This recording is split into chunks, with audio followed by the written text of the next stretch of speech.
Welcome to McPlum, simple solutions served daily. In this video, I will show you how to replace the battery in your GMC Yukon key fob.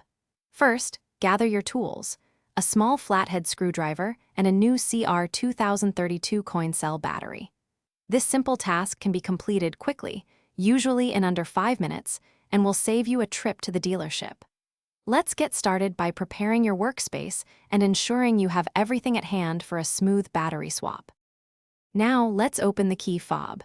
Look for a small slot, typically on the side or bottom edge of the fob. Insert your small flathead screwdriver into this slot. Apply gentle pressure and twist the screwdriver slightly to pry the two halves of the fob apart.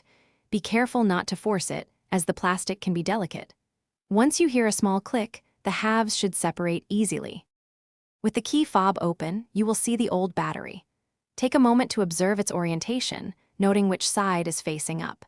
Gently pry out the old CR 2032 battery using your screwdriver or fingernail. Now, take your new CR 2032 battery and insert it into the compartment, ensuring the positive side, usually marked with a plus sign, is facing upwards, just like the old one was. This ensures proper function.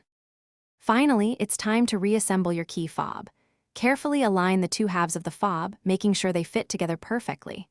Press them firmly until you hear a satisfying click, indicating they are securely closed. Test your key fob to ensure it's working correctly. For more great deals and to check out the Shark AI Ultra Robot Vacuum, which offers voice control and self-emptying features, be sure to look in the description below. Thanks for watching.